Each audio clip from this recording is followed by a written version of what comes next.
हिमायतनगर नगरपंचायतीचा उपनगराध्यक्षपदाचा प्रक्रिया सोहळा संपन्न. या प्रसंगी हिमायतनगर शहरातील वार्ड क्रमांक 2चे विजयी उमेदवार काँग्रेस पक्षाकडून विनोद गुंडेवार यांना उपनगराध्यक्षपद देण्यात आले. या प्रसंगी हिमायतनगर हदगाव विधानसभेचे माजी आमदार माधवराव पाटील जळगावकर यांची प्रतिक्रिया. सगळ्यांचं स्वागत. आज हिमायतनगर शहरामध्ये नगरपंचायत निवडणुकीअंतर्गत उपनगराध्यक्षपदाची निवडणूक पार पडली आहे. त्याबद्दल आपल्यासोबत हिमायतनगर चे माजी आमदार माधवराव पाटील जळगावकर साहेब आहेत. त्यांच्याकडून जाणून घेऊया एकंदरीत काय प्रोसेस झाला आणि कशा प्रकारची प्रक्रिया पार पडली. उपनगराध्यक्षपदाची निवडणूक आज हिमायतनगर नगरपंचायतीच्या उपनगराध्यक्षपदाची निवडणूक होती.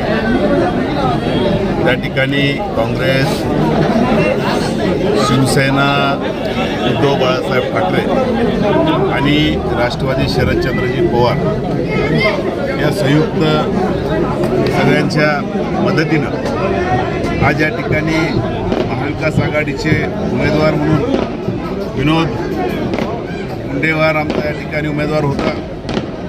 माझ्या मते काँग्रेस सेनेचे आमचे गटप्रमुख विठ्ठलराव ठाकरे, काँग्रेसचे गटप्रमुख आमचे पंडितताई आणि बाकी राष्ट्रवादीचे आमचे सरदारभाई तिघांना मिळून सुद्धा पुढच्या जो उमेदवार या ठिकाणी उमेदवारांना सुद्धा विनंती केली की आपण या ठिकाणी विरोध या ठिकाणी करू.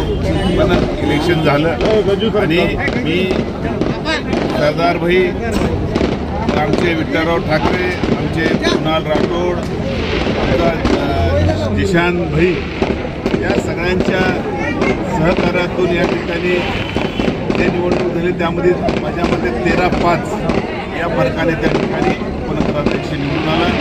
आता आम्ही सगळे या ठिकाणी तिन्ही पक्षाच्या सर्व मिळून या ठिकाणी नगरपंचायतीच्या बाबतीमध्ये जे काही भविष्य काळामध्ये काम करायचं आहे निश्चित या ठिकाणी सगळ्यांच्या सहकार्यातून जे काही प्रलंबित प्रश्न या शहराचे राहिले असतील ते आम्ही सगळे एकोप्याने त्या ठिकाणी पूर्ण करण्याचे या निमित्ताने सांगतो. सर, आज नगरसेवकाची पण प्रक्रिया विरोधी पक्षांची पार पडली. तर काँग्रेस पक्षाची सत्ता नगरपंचायतीमध्ये आहे. तर तुम्ही कशा प्रकारे बघता की किती नगरसेवक या नगरपंचायतीवर तुमच्या पक्षाचे बसतील आणि ते कोणकोणते असतील काय निश्चित झाले का? आज संख्येनुसार भाजप शिंदे सेनेचे 5 नगरसेवक आहेत. संख्येनुसार त्या ठिकाणी एक स्वीकर सदस्य त्यांचा बसला जातो. त्याच्यामध्ये ते निवड झाली.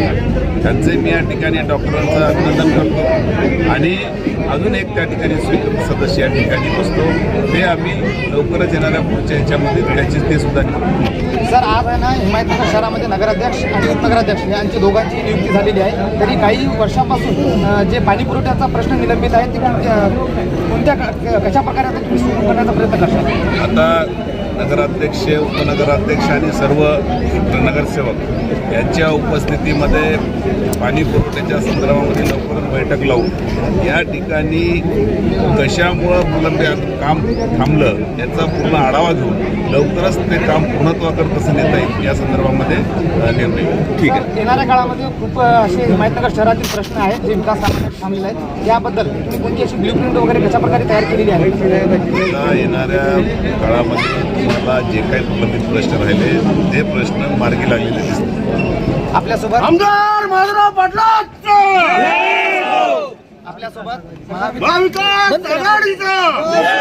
आपल्यासोबत माजी आमदार माधवराव पाटील जळगावकर होते. आज हिमायतनगर शहरामध्ये नगरपंचायतीच्या उपनगराध्यक्षपदाची निवड झाली व काही दिवसातच तुम्हाला स्वीकृत नगरसेवक पण बघण्यात येईल अशी प्रतिक्रिया दिलेली आहे. मी शेख मुस्बिल, दर्यापूर न्यूज चॅनल, खयूम भाई.